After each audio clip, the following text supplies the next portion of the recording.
Muraho neza abakunzi ba Alliance Official, reka babwira ngo amahoro y'Imana bane namwe, ubudahangarwa bw'Uwiteka bubane namwe, izina ry'Imana ya Yakobo, izina ry'Imana yacu reka riganze rihabwe icyubahiro.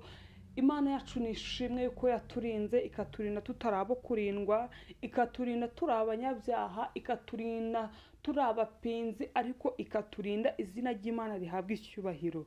Amazina yanjye ni Twabijuru Alliance, ndi umukristo ushima Imana, ndi umuhamya wo kuvuga ko Imana igira neza, ndi umuhamya wo kuvuga ko Imana itabara, ndi umuhamya wo kuvuga ko Imana irengera, ndi umuhamya wo kuvuga ko Imana ikura ku cyavu ikicazanya n'abakomeye, ndi umuhamya wo kuvuga yuko ari Imana igitanga amahirwe ya kabiri, ikaza ikabona bya bindi byawe byari byaranze, bya bindi byawe byapfuye, ikongera ikabizura, ikakubwira ati mwana wanjye ongera utangire, ndi Imana ibivuze. Izina ry'Imana rihabwa icyubahiro.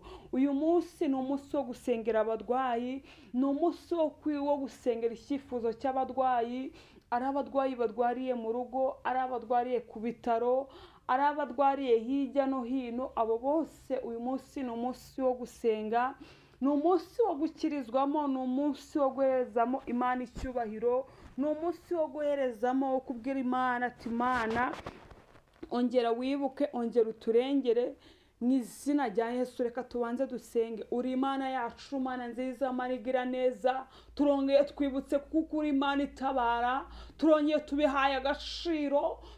tubihaye agaciro, Mwuka Wera, hari abangiye turasigara, benshi baragiye turasigara, abo tutarushaga ubwiza baragiye turasigara, abo tutarushaga gukiranuka baragiye turasigara. Izina ry'Imana ya Yakobo reka rishirwe hejuru. Mwami, abo tutarushaga gukiranuka baragiye turasigara, abari bazi gutanga icya cumi neza baragiye turasigara, abari bazi guhiga imihigo bakayihigura, abo bose baragiye turasigara, abari bazi gukora imirimo y'ubugwaneza abo baragiye turasigara, abahigaga imihigo bakayihigura abo baragiye turasigara, abatekeraga abarwayi kwa muganga abo nabo baragiye turasigara. Ariko nushimwe ko hari icyo wadusigarije gukora. Izina ryawe ryiza nirihabwe icyubahiro.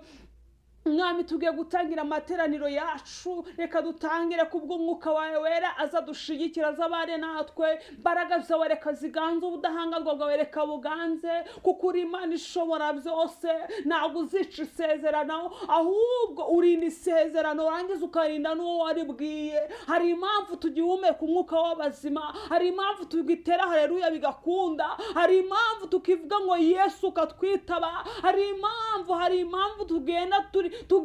tugenda mu mihanda tukagaruka turi bazima, hari impamvu ibitera. Izina ryawe nirishimwe. Twakurarikaga mu materaniro yacu, ariko reka ubanze batweze dutunganye. Jambo ryawe rirambwira ngo ugiye kukuvuga abanza ave mu bidatunganye, imitima yacu kuyitunganye, bitavuga Imana ku buzima bwacu biceceke, ibyatuma tutagusenga ngo twumve. Nyoka yo mu kirere turayifata miri mu izina rya Yesu. Nyoka yose yatumira isengesho ritagera hera hawe ngo ukore imirimo n'ibitangaza, izo zose turafata miri mu izina rya Yesu. Umurariko wawe niho dukeneye muri aya materaniro, reka uganze kuko uri Imana ishobora byose, mu izina rya Yesu, amen. Uyu munsi tugiye gusengera mu ijambo ry'Imana riri muri Mariko 11 umurongo wa 24.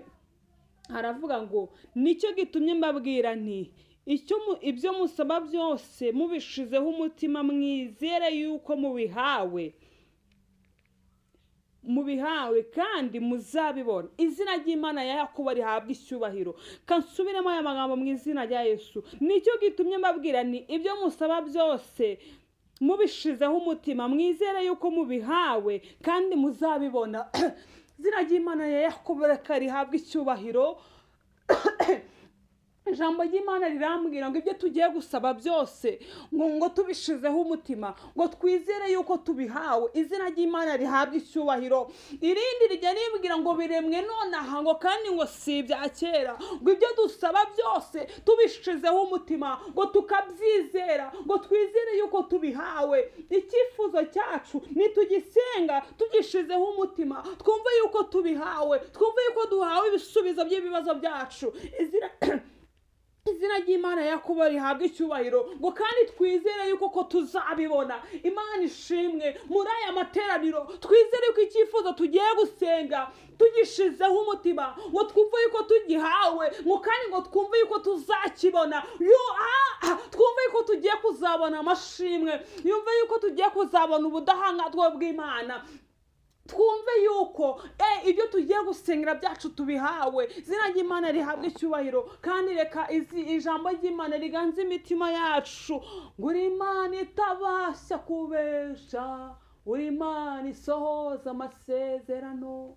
Mwuka wera Mana muyobozi ngwino, Mwuka wera Mana muyobozi ngwino, Mwuka wera Mana muyobozi ngwino, Mwuka wera Mana muyobozi ngwino.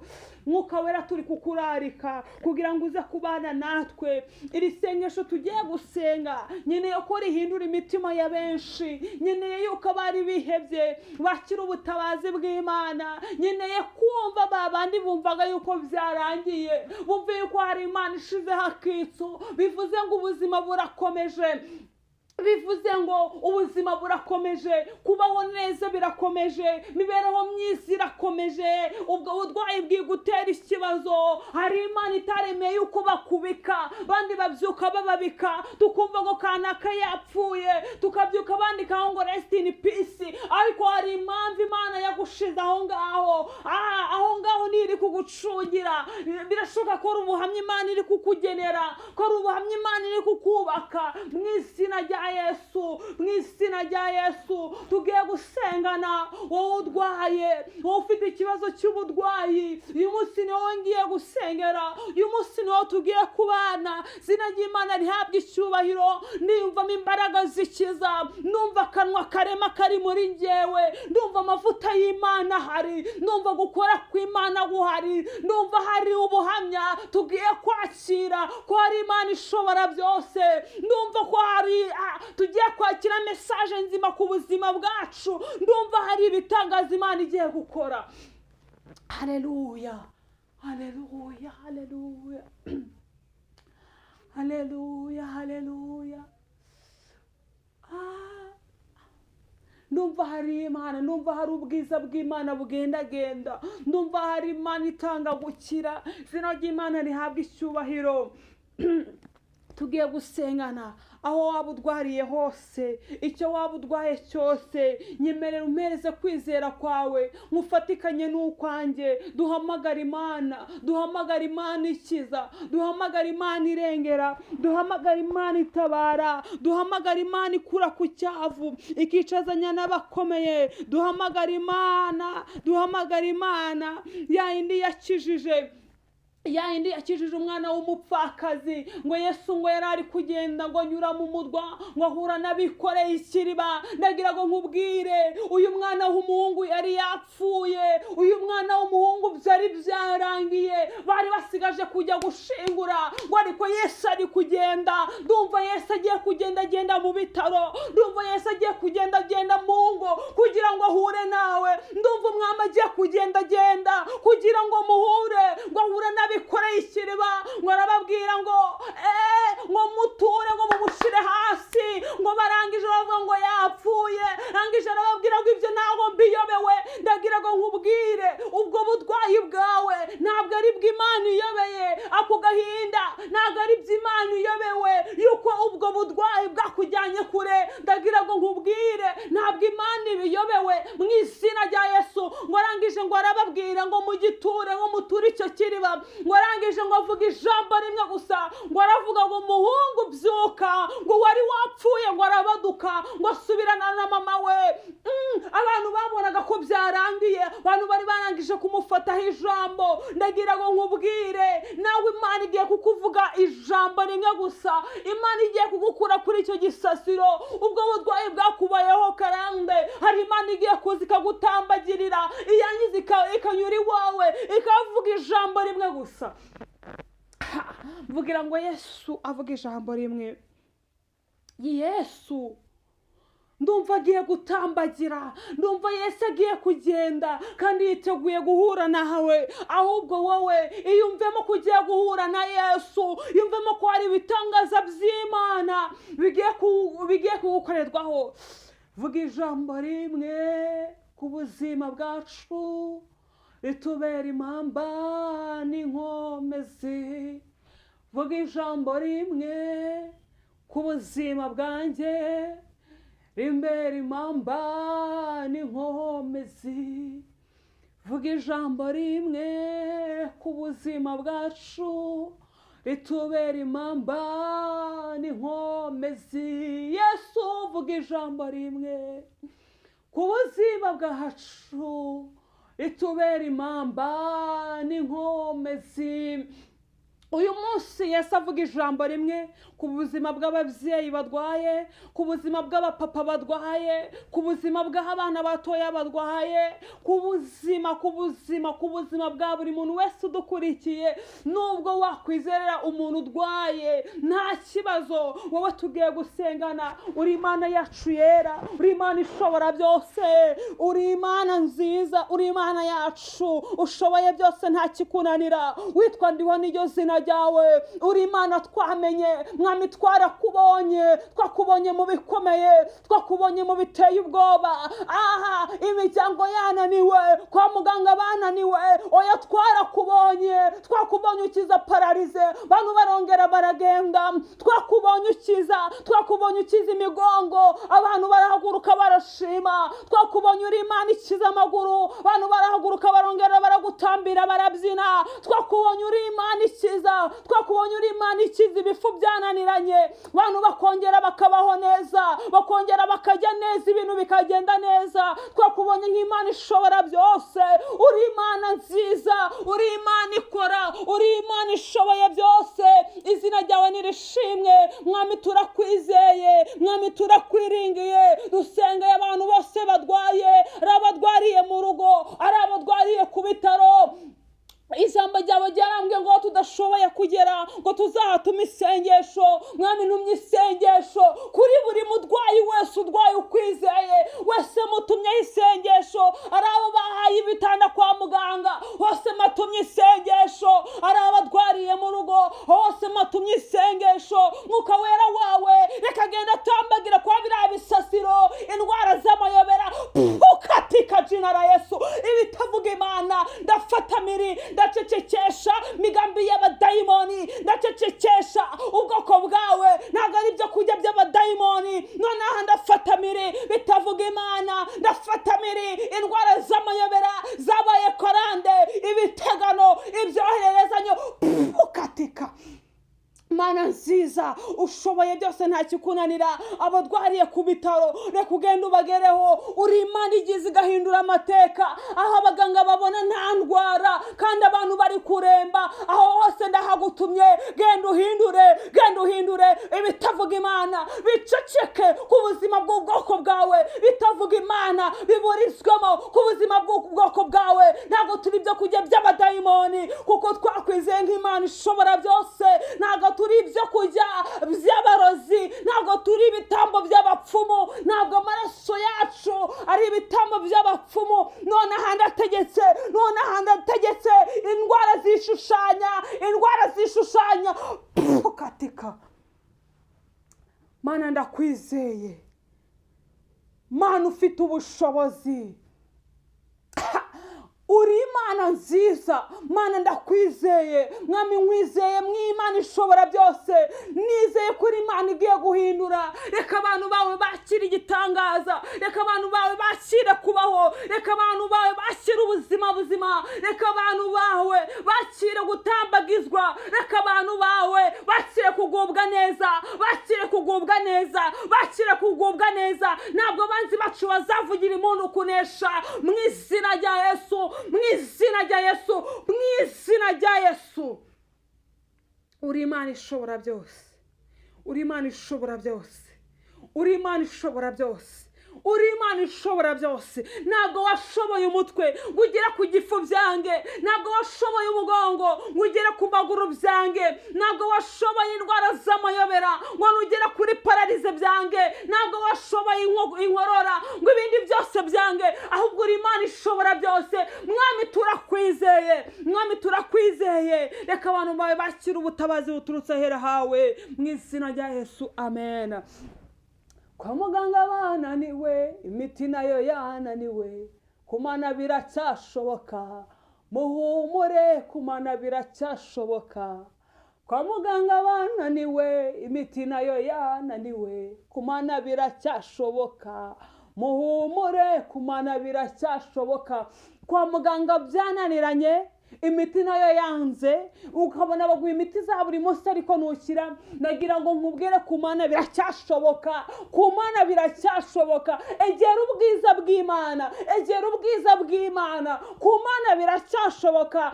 Iracyafite ubundi buzima, hari ubundi buzima. Bibiliya yatubwiye ngo icyo tuzasaba twizeye tukagishiraho umutima ngo izagisohoza, ngo izabikora, natwe turayizeye.